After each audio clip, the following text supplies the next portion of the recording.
નમસ્કાર વિદ્યાર્થી મિત્રો, કેમ છો? મજામાં ને? હું છું તરુણ કુમાર અને આપનું હાર્દિક સ્વાગત છે આપણી યુટ્યુબ ચેનલ સાયન્સ ટીવી ગુજરાતીમાં.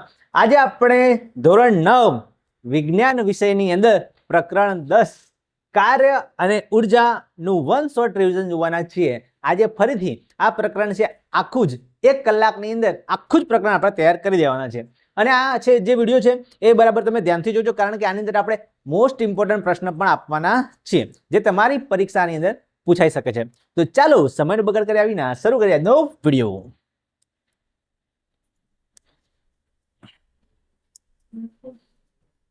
જો કાર્ય અને ઉર્જાની શરૂઆત થાય કાર્યથી. જો પહેલો પ્રશ્ન એમાં આવે છે કે કાર્ય ક્યારે થાય? આપણે રોજિંદા જીવનની અંદર ઘણી બધી એવી વસ્તુઓ કરતા હોઈએ છીએ, ઘણા એવા બધા કામ કરતા હોઈએ છીએ જે વિજ્ઞાનની ભાષાની અંદર કાર્ય ગણાતા નથી. એની વાત કરીએ તો જુઓ, શું સખત મહેનત કરીએ, બહુ જ મહેનત કરીએ, પરિશ્રમ કરીએ તો એને કાર્ય થયું કહેવાય કે ના કહેવાય? સમજો, જેમ કે તમે રોજિંદા જીવનની અંદર ઘણી બધી માનસિક કસરતો કરતા હશો, શારીરિક કસરતો પણ કરતા હશો, પણ શું એ વિજ્ઞાનની ભાષામાં એ કાર્ય છે? બરાબર, આમ તો તમારું ઘરનું કામ તો કહેવાય, પણ વિજ્ઞાનની ભાષામાં શું આપણે એને કાર્ય કહી શકીએ કે ના કહી શકીએ? સમજો, પરીક્ષામાં પૂછાય કે તમને ઉદાહરણ આપેલા હોય કે ચલો ભાઈ આ જે છે આ કામ છે, આને કાર્ય કહેવાય કે ના કહેવાય, એનું વર્ગીકરણ કરો, તો તમે કરી શકતા હોવા જોઈએ. જેમ કે એક ઉદાહરણ લઈએ આપણે. ઉદાહરણ એક, પુસ્તકો વાંચવા અને પરીક્ષાની તૈયારી કરવી. ચલો, આ કામ અત્યારે બધા જ વિદ્યાર્થી મિત્રો કરતા હશે. પરીક્ષા નજીક છે એટલે બધા પુસ્તકો, ગાઈડો, નોટબુક બધું વાંચતા હશે, રિવિઝન કરતા હશે. બરાબર, બમ તૈયારી ચાલતી હશે, તમારી પરીક્ષાની તૈયારી તમે કરો છો. બરાબર, એટલે એક કામ તો થયું, પણ શું વિજ્ઞાનની ભાષામાં એને કાર્ય થયું કહેવાય? તો વિજ્ઞાનની ભાષામાં એ કાર્ય કહેવાશે નહીં. તમે ગમે તેટલું રીડિંગ કરો, પુનરાવર્તન કરો, પરીક્ષાની તૈયારી કરો, પણ એ કાર્ય કહેવાશે નહીં. બીજું એક ઉદાહરણ જુઓ, જેમ કે વિશાળ ખડકને ધક્કો મારો પણ પથ્થર હલતો નથી. તમે કોઈ પહાડ ઉપર જાઓ, પહાડ ઉપર મોટો પથ્થર હોય, એને બરાબર ધક્કો મારો, જેટલી મહેનત કરવી એટલી કરો, તમારા 2-3 ભાઈબંધોને હાથે લઈ જાઓ, પણ એ પથ્થર હલશે નહીં. તો શું એ કાર્ય થયું કહેવાય? તો એ પણ કાર્ય થયું કહેવાશે નહીં. એક બીજું ઉદાહરણ જોઈએ. તમે માથા પર એક ભારે વસ્તુ લઈને ઉભા રહો. તમારા ઘરે મોટું માટલું હોય, માટલામાં પાણી લઈને તેમ ઉભા રહો, કલાક સુધી ઉભા રહો. મહેનત તમારી ઘણી પડશે. તમે માથા ઉપર વજન લઈને ઉભા રહો, કલાક સુધી ઉભા રહો, 2 કલાક સુધી ઉભા રહો, તાકાત હોય એટલા ઉભા રહો, પણ શું એ કાર્ય થયું કહેવાશે કે સાહેબ અમે આટલું વજન લઈને ઉભા રહ્યા તો આ તો કાર્ય થયું કહેવાવું જોઈએ? ના, એ પણ કાર્ય થયું કહેવાશે નહીં. વિજ્ઞાનની ભાષામાં તમે આ રીતે માથા પર માટલું લઈને ઉભા રહો, રીડિંગ કરો, વાંચન કરો, કોઈ દિવાલને ધક્કો મારો, મોટા પહાડને ધક્કો મારો, પથ્થરને ધક્કો મારો, પણ એ પણ કાર્ય કહેવાશે નહીં. તો સાહેબ વિજ્ઞાનમાં કાર્ય કોને કહેવાય? તો સમજો, વૈજ્ઞાનિક કાર્ય કે સાયન્ટિફિક વર્ક કોને કહેવાય? તો સમજો, હું એના ઉદાહરણ આપું તમને. જો એક આ ઉદાહરણ, સીડીઓ ચડીને બીજા માળા સુધી પહોંચવું. તમે સીડી ઉપર નીચે ઊભા છો અને ચડતા ચડતા ચડતા બીજા માળે જતા રહો છો, તો આને કાર્ય થયું કહેવાય. બીજું ઉદાહરણ જુઓ, રમકડાની કારને ખેંચવી. તમે નાના હશો ત્યારે તમે ગાડી તો રમેલા જ હશો, બધા રમેલા હશો. ગાડી સાથે એક દોરી બાંધી દેવાની, ગાડીને પછી ચલાવવાની, તો શું એ કાર્ય થયું કહેવાય? તો હા, એ પણ કાર્ય થયું કહેવાશે. જો હવે એક લીસા કાંકરાને ધક્કો મારો, કોઈ નાનો પથ્થર હોય એને તમે ધક્કો મારો, એને ખસેડો, તો શું એ કાર્ય થયું કહેવાશે? તો હા, એ પણ કાર્ય થયું કહેવાશે. હવે તમે કન્ફ્યુઝ થઈ જશો કે સાહેબ આ બધા કાર્ય કહેવાય છે, આ કાર્ય કહેવાતા નથી, આ કાર્ય કહેવાય છે, આવું કેમ? કેવી રીતે નક્કી કરવું કે આને કાર્ય કહેવાય અને આને કાર્ય ના કહેવાય? તો વિદ્યાર્થી મિત્રો ધ્યાન આપજો, બરાબર એક જ શરત છે, એ શરત તમને ખબર હોવી જોઈએ. જો કાર્ય થયું ક્યારે કહેવાય? તો ધ્યાન આપજો કે કાર્ય કરવા માટે પહેલી વસ્તુ તમારે બળ લગાવવું પડે. બરાબર, આમ તો 2 શરતો છે. પહેલી શરત છે કે તમે કાર્ય કરો છો ત્યારે શું થવું જોઈએ? પહેલા તો બળ લગાવેલું હોવું જોઈએ, તમે બળ ધક્કો લગાવેલો હોવો જોઈએ. બીજી શરત, જે વસ્તુ પર તમે ધક્કો લગાવો છો એનું સ્થાનાંતર થયેલું હોવું જોઈએ. શું થયેલું હોવું જોઈએ? સ્થાનાંતર. એટલે એને જગ્યા બદલેલી હોવી જોઈએ. જો આ બે વસ્તુ થાય તો જ કાર્ય થયું કહેવાય, નહીં તો કહેવાય નહીં. સમજી લો, સિમ્પલ વસ્તુ. બે શરતો છે. પહેલી વસ્તુ તમે ધક્કો કે બળ લગાવેલું હોવું જોઈએ, અને બીજું એ વસ્તુએ પોતાનું સ્થાનાંતર કરેલું હોવું જોઈએ. જો આ બંને શરતોનું પાલન થાય તો કાર્ય થયું કહેવાય. જો આ બેમાંથી એક પણ શરત શૂન્ય હોય, એટલે બંનેમાંથી એક પણ શરતનું પાલન ના થતું હોય, તો કાર્ય થયું કહેવાય નહીં. તો કાર્ય કેવું કહેવાશે? શૂન્ય કહેવાશે. જો ફરીથી આપણે એને એક્ઝામ્પલ ઉપર પાછા આવી જઈએ છીએ. જો અહીંયા તમે રીડિંગ કરો છો, વાંચો છો, તો એમાં કઈ ધક્કો લગાવો છો? બળ લગાવતા નહીં, કોઈનું સ્થાનાંતર થતું નહીં, એટલે આ કાર્ય ના કહેવાય. અહીંયા આ પથ્થરને તમે ધક્કો તો લગાવો છો, બળ તો લગાવો છો, પણ શું આ પથ્થર ખસે છે? ના, એ ખસતો નહીં, તો એ પણ કાર્ય ના કહેવાય. તમે માટલાનું પાણી લઈને ઉભા રહ્યા છો, તે મોટું માટલું વજનદાર, એમાં તમે ધક્કો તો લગાવો છો એને પકડી રાખવા માટે, પણ શું અહીંયા માટલું ખસે છે? ના. અહીંયા બળ તો તમે લગાવો છો, પણ સ્થાનાંતર થતું નથી, તો કાર્ય કહેવાતું નહીં. અહીંયા તમે જુઓ, સીડીઓ ચડો છો, સીડીઓમાં તમે ધક્કો લગાવો છો, બરાબર, અને તમે જગ્યા પણ બદલો છો, તમારું સ્થાનાંતર થાય છે, એટલે કાર્ય કહેવાય. આ રમકડાની ગાડી છે, એને તમે ખેંચો છો, તો ખેંચો છો એટલે ધક્કો તો લગાવો જ છો, અને ગાડી આ જગ્યાએથી આ જગ્યાએ આગળ ચાલે છે, એટલે એ સ્થાનાંતર થાય છે, તો એ પણ કાર્ય કહેવાશે. આ લીસો પથ્થર છે, એને નાનો પથ્થર છે, એને તમે ધક્કો લગાવો છો, તો બળ તો લગાવો છો, પણ એ ખસે પણ છે. જો ખસે તો કાર્ય થયું કહેવાય. તો ટૂંકમાં કાર્ય થયું ક્યારે કહેવાય? તો બે શરતો તમારે યાદ રાખવાની છે. કઈ કઈ? એક, તો કાર્ય માટે આપણે શું કરેલું હોવું જોઈએ? બોલો, શું કરેલું હોવું જોઈએ? આપણે બળ લગાડેલું હોવું જોઈએ. અને સામે જે વસ્તુ છે એ વસ્તુનું શું થવું જોઈએ? સ્થાનાંતર. એટલે વસ્તુએ જગ્યા બદલેલી હોવી જોઈએ, બરાબર. જો બંનેમાંથી એક વસ્તુ ના થાય તો કાર્ય થયું કહેવાય નહીં.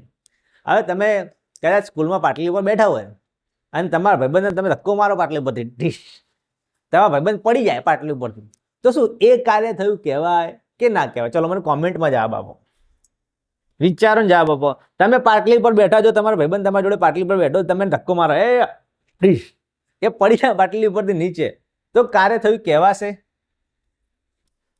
બોલો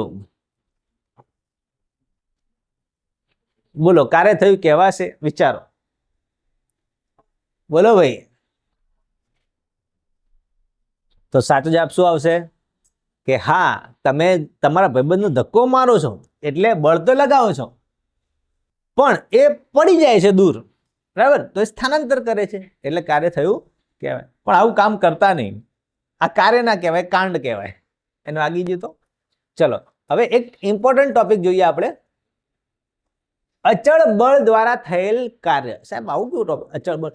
અચળ બળ એટલે કેવું કે ભાઈ તમે એક બળ આપો ને, એક કોન્સ્ટન્ટ હોવું જોઈએ, બરાબર. કોઈ મશીન વડે આપતા હોય, હાથ વડે આપતા હોય, એક કોન્સ્ટન્ટ હોય તો અચળ બળ કહેવાય, અને એનાથી પણ કાર્ય થાય છે, આપણે સમજીએ. તો જુઓ, પહેલા તો આપણે જોયું કે કાર્ય એટલે શું? તો કાર્ય એટલે કે ભાઈ બળ લગાવવું પડે ને સ્થાનાંતર થવું જોઈએ. એના આધારે આપણે સમીકરણ આપી શકીએ કાર્યનું. યાદ રાખજો, કાર્યનું સમીકરણ શું થશે? કાર્ય W બરાબર F ગુણ્યા S. W એટલે શું? કાર્ય. F એટલે તમે જે બળ લગાવ્યું છે, ફોર્સ લગાવ્યું છે, ફોર્સ, અને S એટલે સ્થાનાંતર, બરાબર. એટલે કાર્ય બરાબર બળ ગુણ્યા સ્થાનાંતર. અહીં યાદ રાખજો કે કાર્યનું એકમ જૂલ છે, જે વૈજ્ઞાનિક જેમ્સ પ્રેસ્કોટ જૂલના સન્માન ઉપરથી એને નામ એકમ આપવામાં આવ્યો છે, કાર્યનું એકમ જૂલ. યાદ રાખજો. ચલો પછી બીજું કે 1 જૂલ એટલે કેટલા?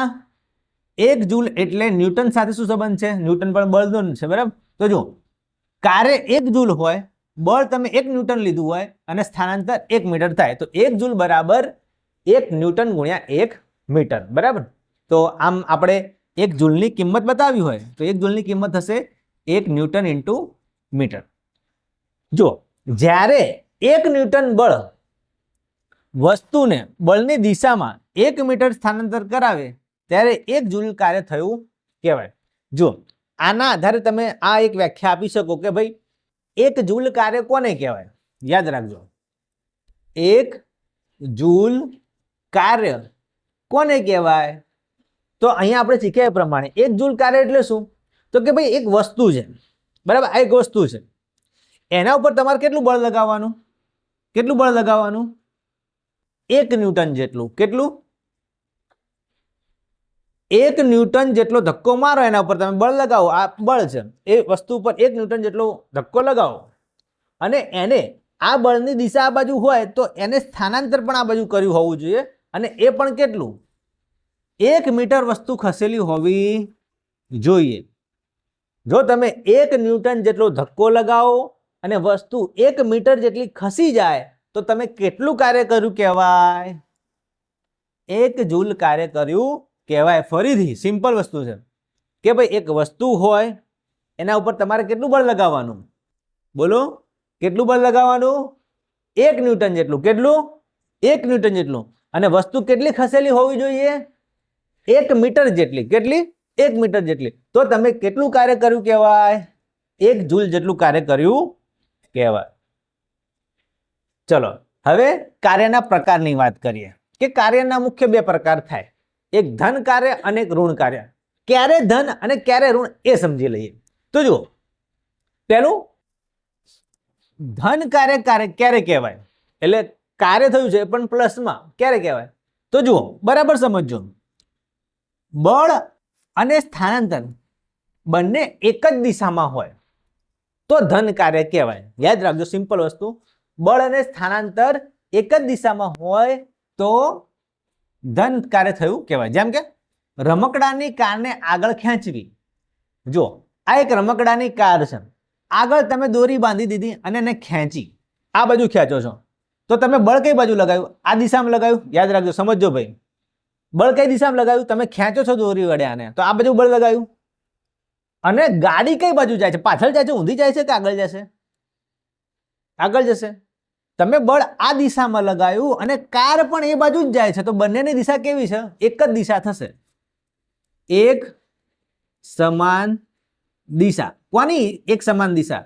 તમે જે બળ લગાવ્યું છે, બળ, એ બળની દિશા પણ આ બાજુ છે અને કારે સ્થાનાંતર કર્યું એસ, એ પણ આ દિશામાં છે. તો યાદ રાખજો, સિમ્પલ વસ્તુ કે જો બળ અને એક કારે જે જગ્યા બદલી, ખસી, એ બંનેની દિશા એક જ હોય તો કારે કયું સમજવાનું? ધન. કેવું સમજવાનું? ધન. જેમ કે રમકડાની કારને તમે દોરી વડે ખેંચો, બરાબર. ચલો એક બીજું ઉદાહરણ લઈએ, ઋણ કાર્યનું. ઋણ કાર્ય ક્યારે કહેવાય? તો બળ અહીંયા એક જ દિશામાં હતું તો અહીંયા શું હશે? બળ અને સ્થાનાંતર વિરુદ્ધ દિશામાં 180 ના ખૂણે હોવા જોઈએ. મતલબ કે તમે બળ લગાવ્યું આ બાજુ અને કાર્ય થતું હોય આ બાજુ, તો અહીંયા કાર્ય કેવું કહેવાશે? ઋણ કાર્ય કહેવાશે. બરાબર. જેમ કે ગતિમાન કાર પર બ્રેક મારવી અથવા ઘર્ષણ બળ લાગવું. જો કાર જતી હોય, ચલો કારની દિશા આ બાજુ છે, સમજો, કારની દિશા આ બાજુ છે, તમે ગાડી ચલાવી રહ્યા છો, તમે બ્રેક મારશો તો બ્રેક મારવી હોય તો ઊંધી દિશામાં તમારે બ્રેક મારવી પડે, બરાબર. જ્યારે ટાયરના તમે બ્રેક દબાવો ત્યારે જે દિશામાં ટાયર ઘૂમતું હોય એને રોકવા માટે એ ઊંધી દિશામાં બળ લગાવશે. ટાયર આમ ફરતું હોય તો એને ઊંધી દિશામાં બ્રેક આ બાજુ લગાવશે. તો ગાડીનું સ્થાનાંતર તો આ બાજુ જ થાય છે, પણ તેમ છતાં તમે તો કાર્ય આ બાજુ કર્યું તો બળ આ બાજુ લાગે છે, સ્થાનાંતર આ બાજુ થાય છે, બંનેની દિશા એકબીજાથી વિરુદ્ધ થઈ જાય છે. જો બંનેની દિશા એકબીજાથી વિરુદ્ધ હોય તો કાર્ય ઋણ થયું કહેવાય. બરાબર, સમજ પડી? ઓકે.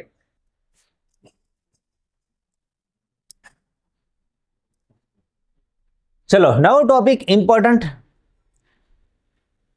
ઉર્જા, શક્તિ, એનર્જી. ઉર્જા એટલે શું? તો જુઓ, આપણે જાણીએ છીએ કે પૃથ્વી ઉપર બધી જ ઉર્જા એક તારામાંથી આવે છે. એ તારાનું નામ શું છે? એ તારાનું નામ શું છે? પૃથ્વી ઉપર જેટલી પણ ઉર્જા આવે બધી સૂર્યમાંથી આવે છે. આપણે જીવીએ છીએ, આપણા બધા વનસ્પતિઓ, પ્રાણીઓ બધા સૂર્યમાંથી ઉર્જા લે છે. અને એ જ ઉર્જાનો ઉપયોગ પૃથ્વી ઉપર આપણે મનુષ્ય, વિજ્ઞાન એટલું બધું આગળ વધારી દીધું, ટેકનોલોજી એટલી બધી આગળ વધારી દીધી છે કે એ સૂર્ય ઉર્જામાંથી આપણે જુદી જુદી વિદ્યુત ઉર્જા અને પ્રકાશ ઉર્જા અને ઉષ્મા ઉર્જા અને યાંત્રિક ઉર્જા, બધી ઉર્જાઓ આપણે મેળવી શકીએ છીએ. પણ ટૂંકમાં એ ઉર્જા આવે છે ક્યાંથી? સૂર્યમાંથી. જો ઉર્જા એટલે શું?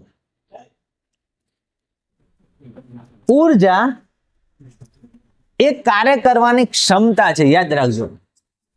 ઉર્જા શું છે વિદ્યાર્થી મિત્રો? ધ્યાન આપજો બરાબર. ઉર્જા શું છે? ઉર્જા શું છે?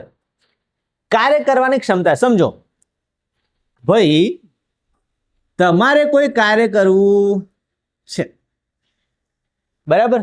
તમારે કોઈ કાર્ય કરવું છે તો તમારે શેની જરૂર પડશે? ઉર્જાની, શક્તિની. એ તમે શેમાંથી મેળવો છો? ખોરાકમાંથી. આપણે મનુષ્યએ કોઈ કામ કરવું હોય તો આપણે ખાવાનું ખાવું પડે. ખાવામાંથી શક્તિ મળે તો આપણે કોઈ કાર્ય કરી શકીએ છીએ, બળ લગાવી ધક્કો લગાવી શકીએ. એટલા જ માટે એવું કહેવાય છે કે ઉર્જા શું છે? ઉર્જા એ કાર્ય કરવાની ક્ષમતા છે. ઉર્જા શું છે? કાર્ય કરવાની ક્ષમતા છે. જે વસ્તુ કાર્ય કરે છે તે ઉર્જા ગુમાવે છે, આ વસ્તુ યાદ રાખજો. અને જે વસ્તુ ઉપર કાર્ય થાય છે તે ઉર્જા મેળવે છે, આ પણ યાદ રાખજો. ઓકે, જે વસ્તુ કાર્ય કરતી હોય, બરાબર, જે વસ્તુ કાર્ય કરતી હોય એ ઉર્જા આપે છે, અને જે વસ્તુ ઉપર કાર્ય થતું હોય એ ઉર્જા મેળવે છે. સમજો, કાર્ય અને ઉર્જાનો એકમ સમાન છે, આપણે વાત કરીએ એમ જૂલ, અને એક મોટો એકમ છે 1 કિલો જૂલ બરાબર 1000 જૂલ. ઉપરની વસ્તુ સમજી લો તમે કે ભાઈ જ્યારે કાર્ય થતું હોય ને તો એક વસ્તુ ઉર્જા ગુમાવે. જો માની લો કે ભાઈ તમે અહીંયા ઊભા છો, અહીંયા એક મોટું વજનદાર બોક્સ છે, સમજો, આને તમે ધક્કો મારો છો તો જે વસ્તુ કાર્ય કરે છે તે ઉર્જા ગુમાવે છે. કાર્ય કોણ કરે છે? આપણે કામ કરીએ છીએ, ધક્કો મારીએ છીએ, એટલે આપણે ઉર્જા ગુમાવીએ છીએ. ઉર્જા કોણ મેળવે છે? આ બોક્સ મેળવે. એટલે એક વસ્તુ ઉર્જા આપતી હોય અને એક વસ્તુ ઉર્જા લેતી હોય. યાદ રાખજો, કાર્યનો એકમ અને ઉર્જાનો એકમ સેમ જ છે. યાદ રાખજો, કયો એકમ છે? કાર્યનો અને ઉર્જાનો? જૂલ. મોસ્ટ ઇમ્પોર્ટન્ટ છે, મોસ્ટ ઇમ્પોર્ટન્ટ. 1 માર્ક્સ માટે, 1 ગુણ માટે જૂલ એકમ યાદ રાખજો. કાર્યનો એકમ પણ જૂલ છે અને ઉર્જાનો એકમ પણ જૂલ છે. 1 માર્ક્સની ખાલી જગ્યા પૂછાશે તમારી પરીક્ષામાં. અને એક બીજું આ વસ્તુ યાદ રાખજો, 1 કિલો જૂલ બરાબર કેટલા જૂલ? 1000 જૂલ. જો આ વસ્તુ કેવી રીતે યાદ રાખવાની? તમે શાકભાજી લેવા જાઓ તો 1 કિલોગ્રામ શાકભાજી લાવો. 1 કિલોગ્રામ ની અંદર કેટલા ગ્રામ હોય? 100 ગ્રામ હોય, 200 ગ્રામ હોય, 500 ગ્રામ હોય, કેટલા ગ્રામ હોય? બોલો. 1000 ગ્રામ હોય. કેટલા ગ્રામ હોય? તમે શાકભાજી લેવા જાઓ, 1 કિલોગ્રામ શાકભાજી લેવા જાઓ તો 1 કિલોગ્રામમાં કેટલા ગ્રામ હોય? 100, 200, 1000, કેટલા? 1000 ગ્રામ હોય. એવું જ છે અહીંયા. 1 કિલો જૂલ હોય તો એમાં કેટલા જૂલ હોય? 1000 જૂલ. બરાબર, યાદ રાખજો. ચલો હવે નેક્સ્ટ જોઈએ, ગતિ ઉર્જા. Most important.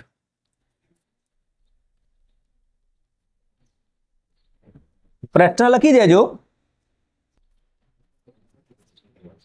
ગતિ ઉર્જા એટલે શું?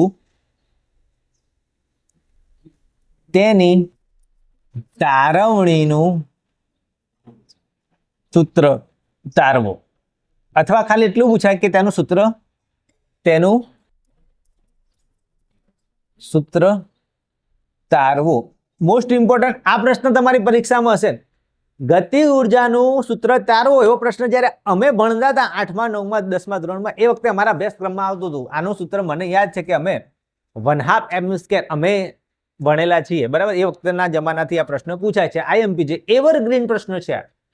જો પહેલા સમજી લઈએ કે ગતિ ઉર્જા એટલે શું. ધ્યાન આપજો. તો વસ્તુમાં તેની ગતિને કારણે ધારણ કરેલી અથવા ધારણ થતી ઉર્જાને ગતિ ઉર્જા કહે છે. સિમ્પલ વ્યાખ્યા. બીજી કોઈ ભારે વ્યાખ્યા તમને ના આવડે તો કઈ વાંધો નહીં. આ તો એકદમ સિમ્પલ વ્યાખ્યા છે. ગતિ ઉર્જા એટલે શું? તો કોઈ વસ્તુ ગતિ કરતી હોય, ગતિના કારણે એની અંદર ઉર્જા રહેલી હોય તો એને ગતિ ઉર્જા કહેવાય, બરાબર. કોઈ વસ્તુ ગતિ કરતી હોય, જેમ કે પક્ષી ઉડતું હોય, પક્ષી ઉડતું ઉડતું જતું હોય તો એની ગતિના કારણે પક્ષીની અંદર ઉર્જા છે, તો એની ગતિ ઉર્જા કહેવાય. કોઈ બંદૂકની ગોળી જતી હોય, અરે બંદૂકની ગોળી જતી હોય, એની ગતિના કારણે એની અંદર ઉર્જા રહેલી છે, તો એ પણ એની ગતિ ઉર્જા કહેવાશે. બરાબર. કોઈ વસ્તુ ઉપરથી પડતી હોય તો એ પડતું હોય તો એ વખતે પણ એની અંદર ગતિ ઉર્જા હોય છે. બરાબર.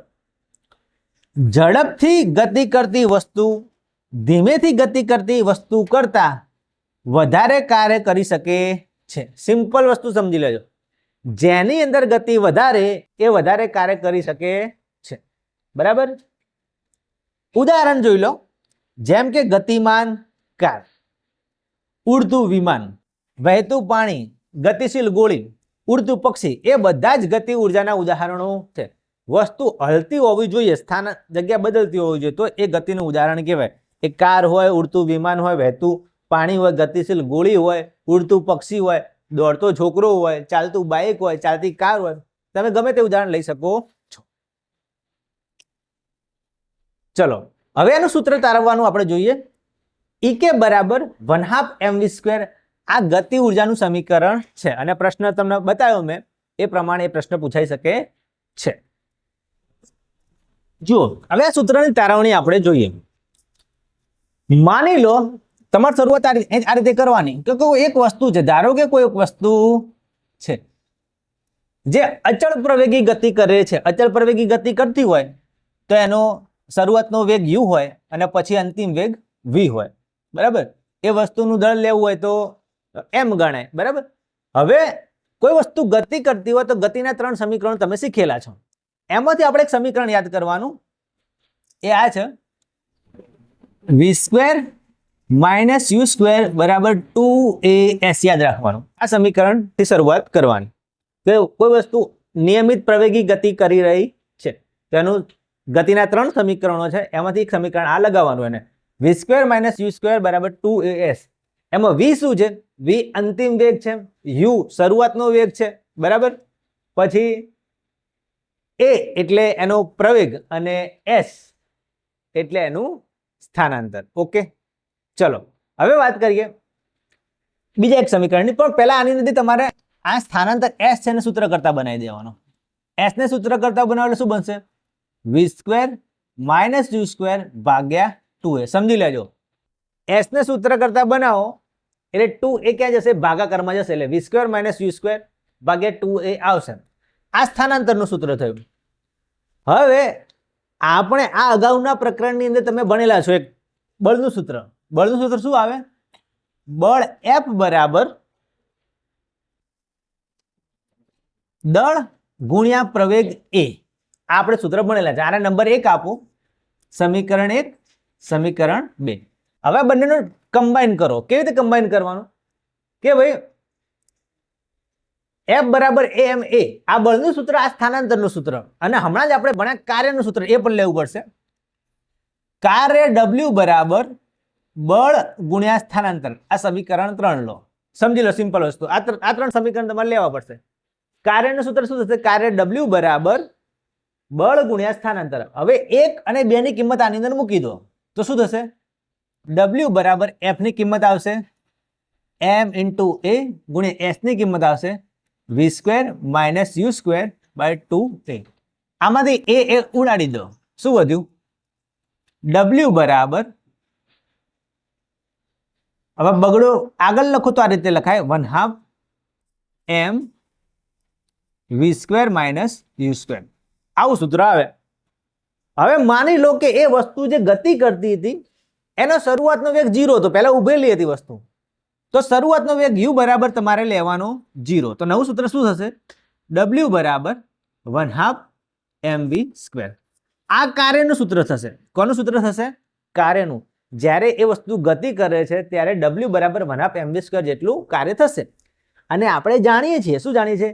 કે ભાઈ કાર્ય અને ઉર્જા બંને સેમ જ છે, કારણ કે કાર્ય અને ઉર્જાનું એકમ પણ સેમ છે. એટલે W કાઢી દોવાની જગ્યાએ લખો અહીંયા ગતિ ઉર્જા. Ek બરાબર 1/2 mv². કેમ? કારણ કે કાર્ય અને ઉર્જા તો સરખી જ કહેવાય. તો આ સૂત્ર હવે મળે છે. Ek બરાબર 1/2 mv². આ સૂત્રની તારવણી મોસ્ટ ઇમ્પોર્ટન્ટ છે, એટલે તમે એને તૈયાર કરી દેજો, પૂછાશે તમારી પરીક્ષામાં, બરાબર. ઈકે એટલે શું? ઈકે એટલે ગતિ ઉર્જા, 1/2 m એટલે શું? દળ, અને v એટલે શરૂઆતનો વેગ. વસ્તુને નિશ્ચિત વેગ પ્રાપ્ત કરવા માટે કરવા પડતા કાર્ય બરાબર તેની ગતિ ઉર્જા હોય છે. એટલે જેટલું એનું કાર્ય હોય એટલી એની ગતિ ઉર્જા હોય, એટલે આપણે w ની જગ્યાએ ઈકે લખ્યું, બરાબર. વેગ વધારવાથી ગતિ ઉર્જાના વર્ગના પ્રમાણમાં વધારો થાય છે. સમજો, સિમ્પલ વસ્તુ છે કે જો વેગ વધે, બરાબર, તો ગતિ ઉર્જા પણ વધે છે, પણ કયા સ્વરૂપમાં? એના વર્ગના પ્રમાણમાં. જે વેગ છે એના વર્ગના પ્રમાણમાં વધશે તો એ પ્રમાણે એની ગતિ ઉર્જા પણ વધશે, એવું આ સૂત્ર ઉપર સાબિત થાય છે. તો આ ગતિ ઉર્જાનું સમીકરણ હતું. ચલો નેક્સ્ટ ઇમ્પોર્ટન્ટ ટોપિક જોઈએ, સ્થિતિ ઉર્જા, પોટેન્શિયલ એનર્જી. તો જુઓ, કોઈ વસ્તુ દ્વારા તેની વિશિષ્ટ સ્થિતિ અથવા બંધારણ અથવા આકાર દ્વારા ધારણ થતી ઉર્જાને સ્થિતિ ઉર્જા કહે છે. આ વ્યાખ્યા યાદ ના રહે તો તમને બીજી વ્યાખ્યા આપું છું, એ યાદ રાખો. કોઈ વસ્તુની સ્થિતિના કારણે તેમાં રહેલી ઉર્જાને શું કહીશું? સ્થિતિ ઉર્જા કહે છે. સિમ્પલ. કોઈ વસ્તુની ગતિના કારણે એની અંદર ઉર્જા રહેલી હોય તો એને ગતિ ઉર્જા કહેવાય. કોઈ વસ્તુની સ્થિતિના કારણે, સ્થિતિ એટલે શું હોય? એની અંદર એની સ્થિતિ હોય, બંધારણ હોય, આકાર હોય, એના કારણે એની અંદર ઉર્જા રહેલી હોય તો એને સ્થિતિ ઉર્જા કહેવાય, બરાબર. તો બંને વ્યાખ્યા યાદ કરી લેજો. વસ્તુ પર કાર્ય કરવાથી જો તેના વેગમાં ફેરફાર ન થાય તો તે ઉર્જા સ્થિતિ ઉર્જા સ્વરૂપે સંગ્રહ પામે છે. માની લો કે તમે વસ્તુ પર કોઈ કામ કર્યું, એટલે બળ લગાવ્યું અને એને સ્થાનાંતર કર્યું, બરાબર, પણ એના વેગમાં ફેરફાર ના થયો તો એની અંદર ઉર્જા તો સંગ્રહ થશે, પણ એ કયા સ્વરૂપમાં હશે? સ્થિતિ ઉર્જાના સ્વરૂપમાં હશે. માની લો, આનું એક ઉદાહરણ લઈ લઈએ આપણે, કે જો મારી જોડે એક દડો છે, બરાબર, દડો મેં પકડ્યો છે, હવે હું ધક્કો લગાવીને એને ઉપર લઈ જાઉં, ધક્કો લગાવીને દડાને હું ઉપર લઈ ગયો તો મેં બળ લગાવ્યું? હા. વસ્તુ જગ્યા બદલી? હા. કાર્ય થયું? હા. પણ વેગમાં ફેરફાર ના થયો. અહીંયા અત્યારે મેં પકડી રાખેલી વસ્તુ તો અત્યારે ગતિ કરતી છે નહીં, પણ એની અંદર એક ઉર્જા સંગ્રહ થયેલી હશે. એ કઈ? સ્થિતિ ઉર્જા. જ્યારે હું આ વસ્તુને છોડી દઈશ ત્યારે ગતિ ઉર્જામાં આવશે. બીજું એક ઉદાહરણ લો, જેમ કે ધનુષ્ય. ધનુષ્ય પણ એના જેવું જ ઉદાહરણ છે. તમે ધનુષ્ય લો, બરાબર, એને ધનુષ લગાવો, પકડો અને પછી ખેંચો ધનુષ્યને, ત્યારે એ ગતિ કરતું હશે નહીં, પણ તમે ધક્કો લગાવ્યો? હા. આ સ્થાનાંતર થયું? તીર આટલે હતું, પહેલા આટલે હોય તીરનું, પછી આનો દંડો ખેંચો, તમે આ દોરી ખેંચો,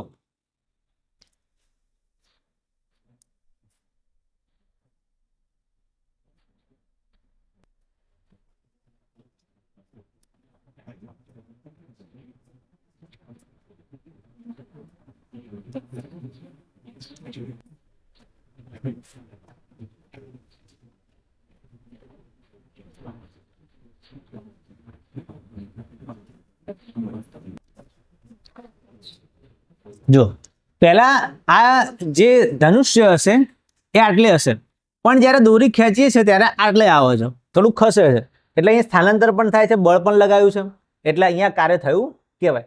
પણ આ ધનુષ્ય અત્યારે ગતિ કરતું નથી, એના વેગમાં ફેરફાર થયેલો નથી, એટલે એની અંદર સ્થિતિ ઉર્જાનો સંગ્રહ થયો કહેવાય.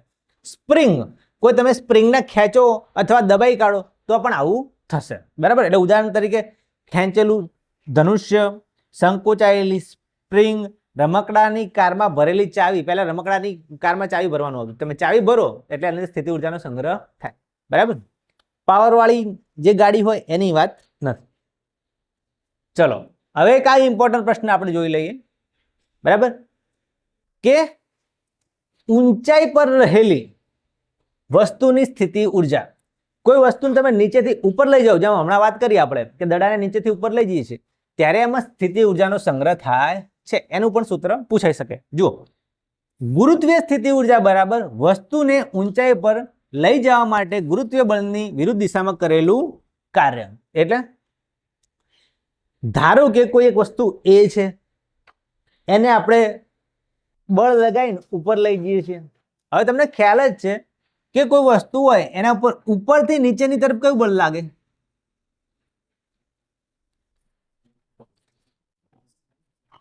ઉપરથી નીચે કયું બળ લાગે?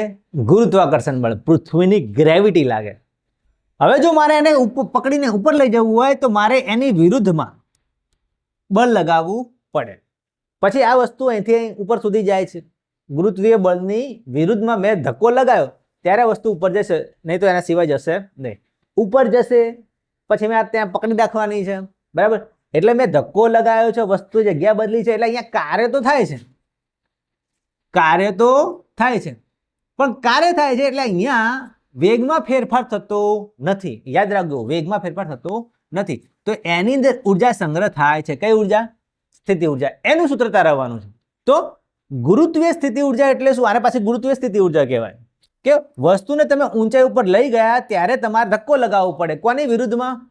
ગુરુત્વાકર્ષણ બળની વિરુદ્ધમાં કાર્ય કરવું પડે, બરાબર? તો આને કહેવાય છે ગુરુત્વીય સ્થિતિ ઉર્જા. અને એનું સૂત્ર તમારે તારવવું હોય તો આ રીતે તારવાય. જો કે ભાઈ કાર્ય બરાબર આપણે ભણ્યા છીએ શું?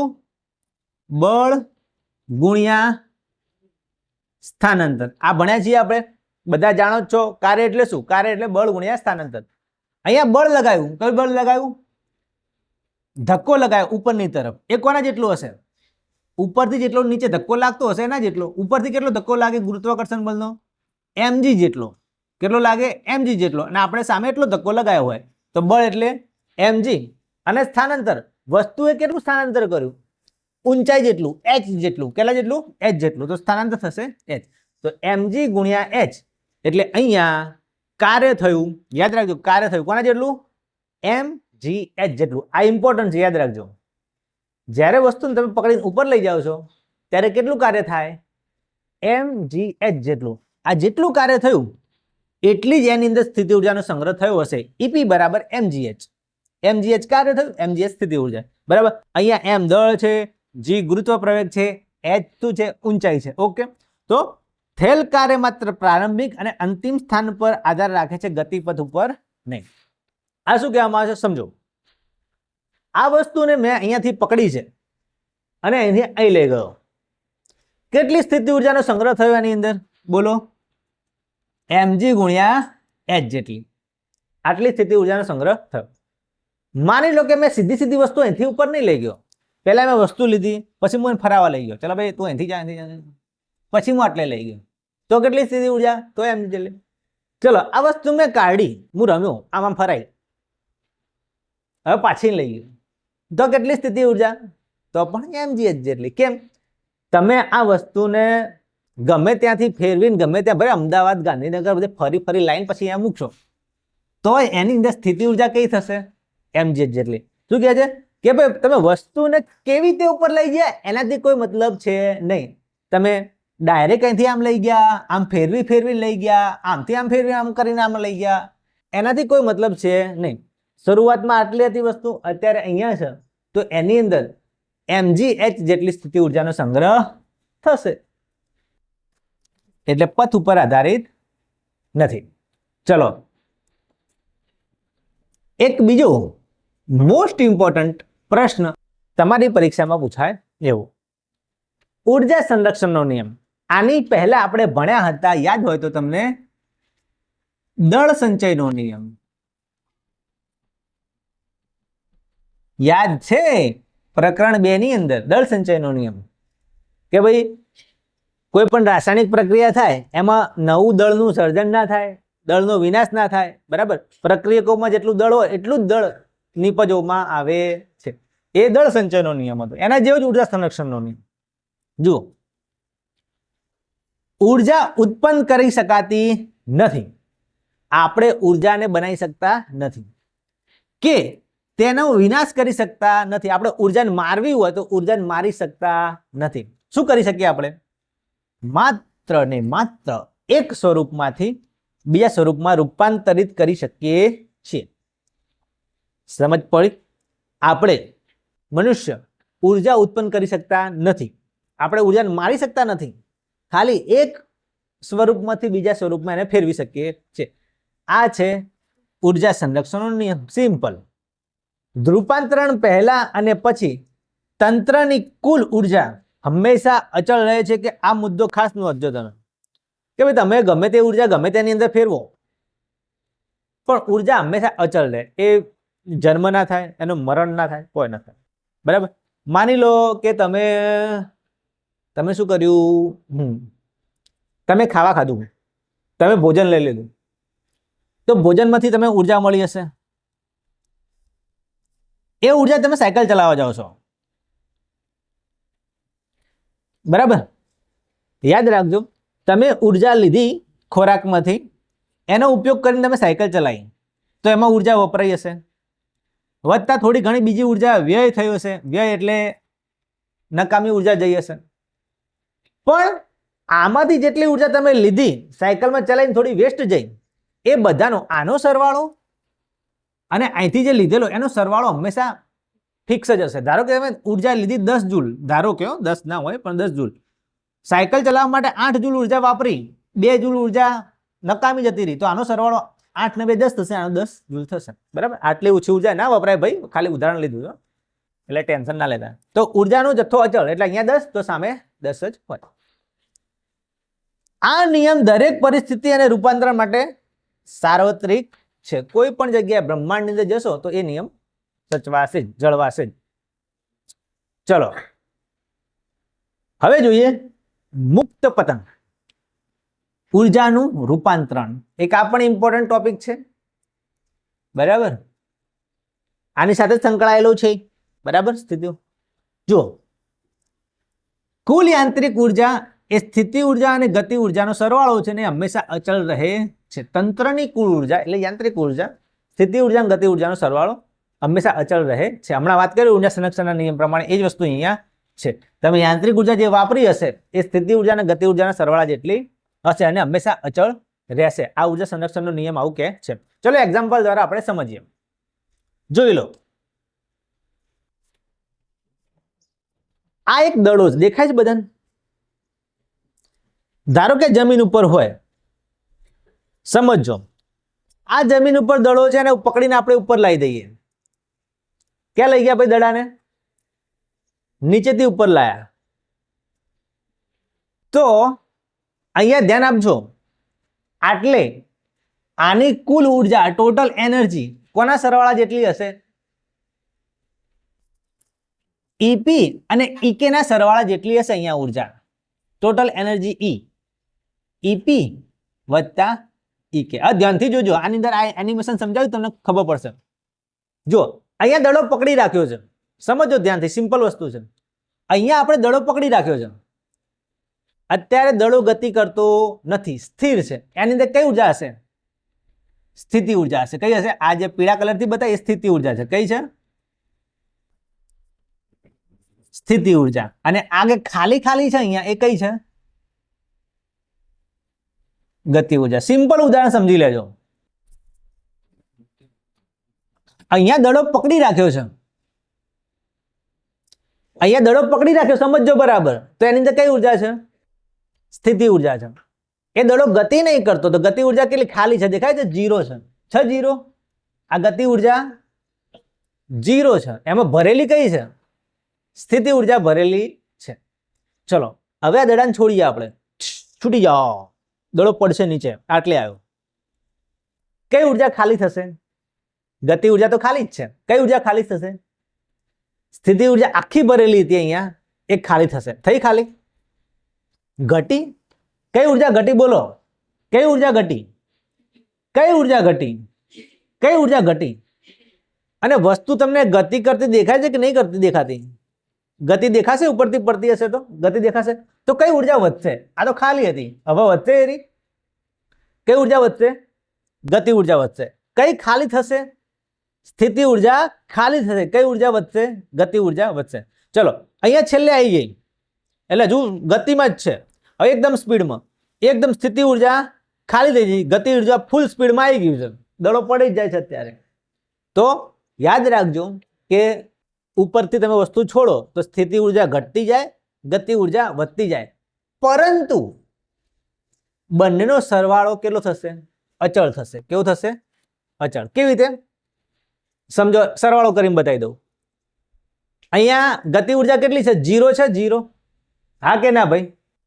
અને આ સ્થિતિ ઉર્જા 100 છે, પૂરેપૂરું ભરેલું 100 છે. બંનેનો સરવાળો કેટલો થશે? કેટલો થશે? 100. ચલો હવે આ દડો અહીંથી અહીં પડ્યો ત્યારે સ્થિતિ ઉર્જા ઘટીને 50 થઈ. કેટલી થઈ? 50% ઘટી છે. ગતિ ઉર્જા કેટલી થઈ? બંનેનો સરવાળો કેટલો થયો? ઓકે. ચલો અહીં હવે છેલ્લે એકદમ સ્થિતિ ઉર્જા કેટલી થઈ ગઈ અને ગતિ ઉર્જા સરવાળો કેટલો થયો? તો વસ્તુનું કુલ ઉર્જા કેવી છે? અચળ છે કે નહીં? સમજ પડી હવે?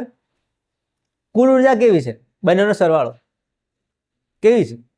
એક સરખો જ રહે છે, એટલે એ યાંત્રિક ઉર્જા હંમેશા અચળ રહેશે. બરાબર. જેમ વસ્તુ નીચે પડે છે તેમ તેની સ્થિતિ ઉર્જા ઘટે છે. તે જ સમયે તેનો વેગ વધવાથી એની ગતિ ઉર્જામાં વધારો થાય. જેટલી આ ઘટશે એટલી આ વધશે. સિમ્પલ વસ્તુ. મુક્ત પતનમાં આવું થાય. ચલો મોસ્ટ ડબલ મોસ્ટ ઇમ્પોર્ટન્ટ, આમાંથી 100% તમારા પરીક્ષામાં પ્રશ્ન હશે. ટૂંક નોંધ લખો. કાર્યનો દર સમજાવો. પાવર વિશે ટૂંક નોંધ લખો. તો જોઈ લો, પાવર એટલે શું? પાવર એ માપે છે કે કાર્ય કેટલું ઝડપથી કે ધીમેથી કરવામાં આવ્યું છે. જેટલો પાવર વધારે હોય એટલું કામ ઝડપથી થાય. બરાબર. એની વ્યાખ્યા મોસ્ટ ઇમ્પોર્ટન્ટ છે. કાર્ય કરવાના સમય દરને પાવર કહે છે. આ ભૂલાય નહીં. કાર્ય કરવાના સમય દરને પાવર કહે છે. કાર્ય કરવાના સમય દરને પાવર કહે છે. કાર્ય કરવાના સમય દરને પાવર કહે છે. પાવરની વ્યાખ્યા તૈયાર કરી દેજો. કાર્ય કરવાનું સમય દર, તો આનું સૂત્ર લખવું તો તે લખાય કે પાવર એટલે શું? કાર્ય કરવાનો સમય દર. તો જો પાવરને કહેવાય P, કાર્યને કહેવાય W અને સમયને કહેવાય T. તો સૂત્ર શું થશે? P બરાબર W/T. બરાબર. તો એક તો કાર્ય વિશે થોડુંક લખજો, એની વ્યાખ્યા લખજો, એનું સૂત્ર લખજો. બરાબર. એકમની વાત હવે આગળ કરીએ છીએ આપણે. જોઈ લો. જો પાવરના જુદા જુદા એકમો તમારે તૈયાર કરી દેવાના. એક એકમ છે વોટ. કયો છે? વોટ. એ કયા વૈજ્ઞાનિકના નામ ઉપરથી લાવવામાં આવ્યો હતો? James vote. જેમ્સ બોન્ડ ના યાદ રાખતા, જેમ્સ વોટ. પાવરનો એકમ કયો યાદ રાખવાનો? વોટ. વોટનો W યાદ રાખજો. જેમ્સ વોટ ઉપરથી નામ આવ્યું. હવે બીજો એકમ, 1 વોટ એટલે 1 જૂલ પ્રતિ સેકન્ડ. એટલે કાર્યનો બીજો એકમ કયો કહેવાય? સોરી, આ પાવરનો જૂલ પ્રતિ સેકન્ડ પણ કહેવાય. બરાબર. 1 વોટ એટલે 1 જૂલ પ્રતિ સેકન્ડ એનો એકમ થશે. તો જ્યારે ઉર્જાના વપરાશનો દર 1 જૂલ પ્રતિ સેકન્ડ હોય ત્યારે 1 વોટ પાવર કહેવાય. બરાબર. એટલે ઉર્જા વપરાતી હોય. 1 સેકન્ડમાં 1 જૂલ ઉર્જા વપરાતી હોય. સમજો, 1 સેકન્ડમાં કેટલી જૂલ વપરાતી હોય ઉર્જા? 1 જૂલ ઉર્જા વપરાતી હોય તો પાવર કેટલો હોય? 1 વોટ જેટલો હોય. અને એક બીજો મોટો એકમ કિલોવોટ. કિલોવોટ એટલે કેટલા વોટ? 1000 વોટ. હમણાં આપણે વાત કરી 1 કિલો જૂલ એટલે કેટલા જૂલ? 1000 જૂલ. 1 કિલોગ્રામ એટલે કેટલા ગ્રામ? 1000 ગ્રામ. એ જ રીતે 1 કિલો વોટ એટલે કેટલા વોટ? 1000 વોટ. આ યાદ રાખજો. બરાબર. 1 કિલો વોટ બરાબર 1000 વોટ. આ પણ ઘણી વખત પૂછાય છે. આ પાવરના એકમ હતા. ઓકે. છેલ્લે રોજિંદા જીવનમાં આપણે ઉર્જાના ઉપયોગો જોઈ લઈએ કે રોજિંદા જીવનમાં આપણે ઘણી જગ્યાએ ઉર્જા વાપરીએ છીએ. આપણા ઘરો અને ઉદ્યોગોમાં વપરાતી વિદ્યુત ઉર્જા એ એકમોમાં મપાય છે. ઇલેક્ટ્રિક બિલમાં આપણે જે ઘરે યુનિટ આવે લાઇટ બિલ, બરાબર, એની અંદર યુનિટ હોય છે અને એના આધારે એ વીજળીનો ઉપયોગ કરીએ છીએ અને વીજળીના ઉપયોગના આધારે આપણું લાઇટ બિલ આવે છે, એ યુનિટમાં આવે છે, બરાબર. તો તમે તમારા ઘરના મીટરની અંદર જોજો, જે લખેલું હશે ભાઈ આંકડો આ રીતે 4592 kWh, એ શું બતાવે છે? Kilowatt hour. આ યાદ રાખજો, આનું નામ પણ પૂછી શકે. કિલોવોટ અવર, 1 કિલોવોટ અવર એટલે 1 યુનિટ કહેવાય, બરાબર, એ પૂછાઈ શકે. આ ખ્યાલ દર્શાવે છે કે ઉપકરણો કેટલી ઝડપે અને કેટલા સમય માટે ઉર્જાનું રૂપાંતરણ કરે છે, બરાબર. આમ વિશ્વનું ચલણ ઉર્જા સતત પોતાનું સ્વરૂપ બદલ્યા કરે છે. તો આ રીતે આપણે રોજિંદા જીવનમાં ઉર્જાનો ઉપયોગ કરીએ. તો વિદ્યાર્થી મિત્રો, અહીંયા આપણે આ પ્રકરણ 10 કાર્ય અને ઉર્જા એનું વન શોર્ટ રિવિઝન પૂરું કરીએ છીએ. આના જે પીડીએફ છે, એટલે કે આ જે પ્રકરણ છે એના ઇમ્પોર્ટન્ટ વિડીયો, એનિમેશન વિડીયો, એની લિંક તમને ડિસ્ક્રિપ્શનમાં મળી જશે. આ ઉપરાંત એક ફ્રી ડિજિટલ બુક છે જેમાં આખા જ ધોરણ 9ના વિજ્ઞાન વિષયના બધા જ પ્રકરણના બધા જ ટોપિક અને આઈએમપી ક્વિઝ તમને એક લિંક આપેલી છે પીડીએફની, એ ડાઉનલોડ કરીને જોઈ શકો. તો વિદ્યાર્થી મિત્રો, અહીંયા બસ આટલું જ આ પ્રકરણની આપણે પૂર્ણાહુતિ કરીએ છીએ. હવે નેક્સ્ટ વિડીયોમાં બીજા પ્રકરણની વાત કરીશું. ત્યાં સુધી આવજો, અને લાઇક ના કર્યું તો લાઇક કરી દો, સબસ્ક્રાઇબ ના કર્યું તો સબસ્ક્રાઇબ કરી દો, અને આ વિડીયોને તમારા મિત્રો સાથે શેર કરી દો. તો ચાલો મિત્રો, મળીશું બીજા કોઈ વિડીયોમાં. ત્યાં સુધી આવજો.